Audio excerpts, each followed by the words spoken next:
សួស្តីបាទចាជំរាបសួរ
បងនឹងក្រ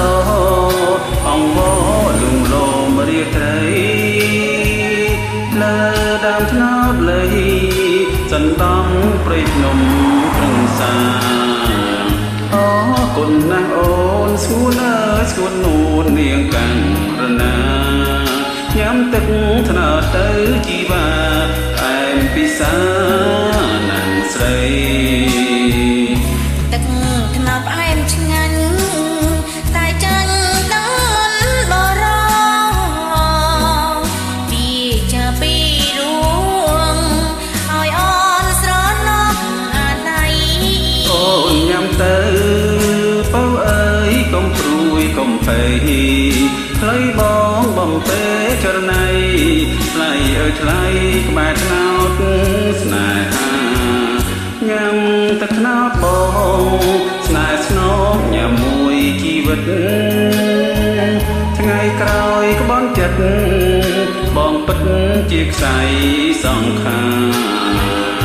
បងគ្មានបងលោកបើនួនល្អ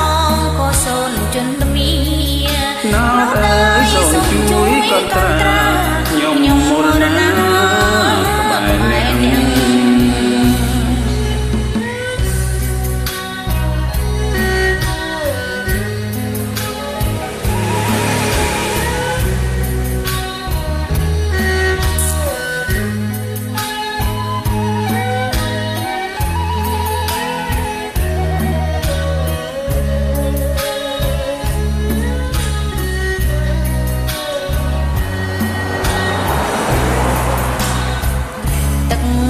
ផ្អែមឆ្ងាញ់តែចាញ់ដល់បរោពីចាពីរួងឲ្យអនស្រណោះអាណៃអូនញ៉ាំទៅបៅអើយកុំព្រួយកុំភ័យថ្លៃបងបំពេចរណៃថ្លៃអើយថ្លៃក្បែរថ្នោតស្នេហាញ៉ាំទឹកថ្នោតបងស្នេហ៍ស្នងញ៉ាំមួយជីវិតថ្ងៃក្រោយក្បន់ចិត្តបងពិតជាខ្សែសង្ខារ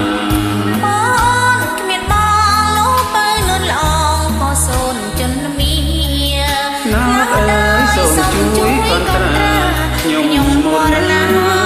ក្បែរអ្នក